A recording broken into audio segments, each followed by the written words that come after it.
அனைவருக்கும் வணக்கம். நான் உங்கள் Mallika Nareshkumar. Welcome back to my channel. இன்று நமது பதிவுல என்ன பார்க்க போறோம் அப்படின்னா, நம்ம பூஜை அறையில தேவையில்லாத சுவாமி படங்களை எல்லாம் வச்சிருப்போம். அந்த மாதிரி வைக்கக்கூடாது. அது ஏன் வைக்கக்கூடாது அப்படின்னு சொல்றோம் அப்படிங்கிறத பத்தி தான் இந்த பதிவுல நம்ம தெரிஞ்சுக்க போறோம். ஸோ இப்போ வாங்க பதிவுக்குள்ள போயிடலாம். பூஜை அறையில் சுவாமி படங்களை வைத்து சுவாமி கும்பிட வேண்டும் தான். அது இல்லைன்னு என்று யாருமே சொல்லவில்லை. ஆனால் ஒரு சில பேர் ஆர்வ கோளாறுகளில் ஒரு சில தவறுகளை செய்கின்றனர். அதுவும் பூஜை அறையில் நமக்கு தேவையில்லாத விஷயங்களை சேகரிக்கும் போதும் குடும்பத்தில் கண்டிப்பா பிரச்சனை வரும் என்று சொல்கிறது நம்முடைய சாஸ்திரம். அந்த வகையில பார்க்கும்போது நம்முடைய ஒவ்வொருவரோட வீட்டு பூஜை அறையிலும் இல்லைன்னா இதற்கு முன்னாடி நாம் இந்த தவறுகளை செய்திருந்தாலும் அதை உடனே சரி செஞ்சுக்கணும். நிச்சயம் இப்படி நாம் செய்வதால் நம்முடைய குடும்பத்தில் இருக்கின்ற பிரச்சனையில பாதி தீர்ந்து விடும்னே சொல்லலாம். இப்ப வாங்க, அது என்ன பொருட்கள் எல்லாம் நம்முடைய வீட்டு பூஜை அறையில வைக்கக்கூடாதுன்னு சொல்றோம் அப்படிங்கிறத இந்த பதிவுல நாம தெரிஞ்சுக்கலாம். இப்போ வீட்ல நீங்கள் சாமி கும்பிடவில்லை என்றாலும் கூட பரவாயில்லைங்க. அப்படி இருந்தாலும் கூட ஒரு சில பேர் வீட்ல கஷ்டம் அப்படிங்கிறது வரவே வராது. ஆனால் சில பேர் வீட்டுல என்னதான் நம்ம விழுந்து விழுந்து சாமி எல்லாம் கும்பிடுவாங்க. ஆனால் அந்த வீட்ல மட்டும் கஷ்டம் அப்படிங்கிறது பிரியவே பிரியாது. அது ஏன் தெரியுமாங்க? இப்போ நாம் பல கோவில்களுக்கு போவோம். இவ்வாறு போகும்போதெல்லாம் ஆர்வக் கோளாறுகளில் நாம அங்கிருந்து ஒவ்வொரு கோவில்களுக்கு போகும்போதெல்லாம் ஒவ்வொரு சாமி படங்களாக வாங்கி அத பூஜை அறையில அடுக்கி வைப்பது. இப்ப அதுவே ஒரு கட்டத்திற்கு மேல அந்த பூஜை அறையில சுவாமி படங்கள வைப்பதற்கே இடம் இல்லாமல் போய்விடும். அதுவும் எப்படி வச்சிருப்பாங்கன்னா, ஒரு சுவாமி படத்திற்கு பின்னால ஒரு சுவாமி படத்த அடுக்கி வைத்து அப்படியே வச்சிருப்பாங்க.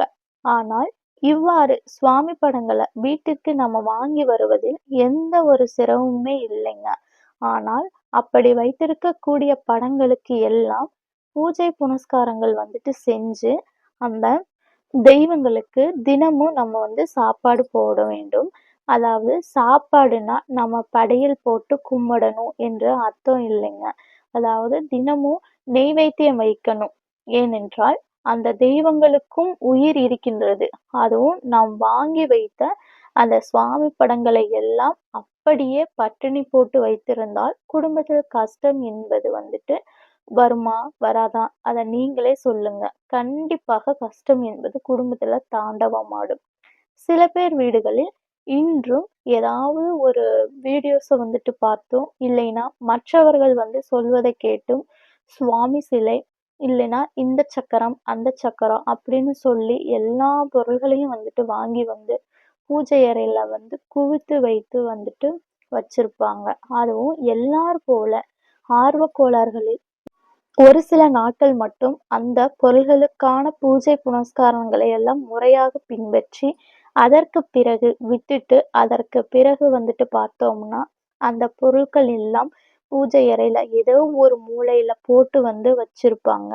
அதுவே ஒரு மிகப்பெரிய தவறுதான். இப்படியெல்லாம் ரொம்ப தூசு படிந்த நிலைகளில் எல்லாம் பூஜை அறையில பொருட்களை போட்டு வைக்காதீங்க. அதுவும் நமக்கு எவ்வளவு தேவையோ பூஜை அறையில அந்த அளவோடு சுவாமி படங்களை வைத்து சுவாமி கும்பிட வேண்டும். அதாவது அளவுக்கு அதிகமாக ஒரு சின்ன அட்டையில இருக்கும் சுவாமியை கூட கொண்டு போய் அந்த பூஜை அறையில வைத்து அந்த பேப்பர்ல எல்லாம் பாருங்க, பூச்சி பிடித்த மாதிரி எல்லாம் இருக்கும். அதுவுமே பூஜை அறை அப்படிங்கிறது பராமரிக்கப்படாத மாதிரியே இருக்கும். இவ்வாறு இந்த பதிவு பார்த்து கொண்டிருக்கும் தோழிகள், அம்மாக்கள், தோழமைகளாகிய உங்களது வீட்டிலும் பூஜை அறையில இந்த மாதிரி பிரச்சனைகள் இருந்தால் நிச்சயம் அந்த இடத்துல தெய்வங்கள் வாழாது.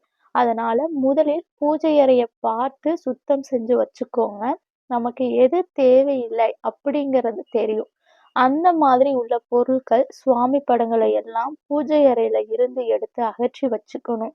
அதற்கு கேட்கலாம், அதை எவ்வாறு அகற்றுவது, எங்க கொண்டு போய் போடுவது என்றும் கூட கேட்கலாம்.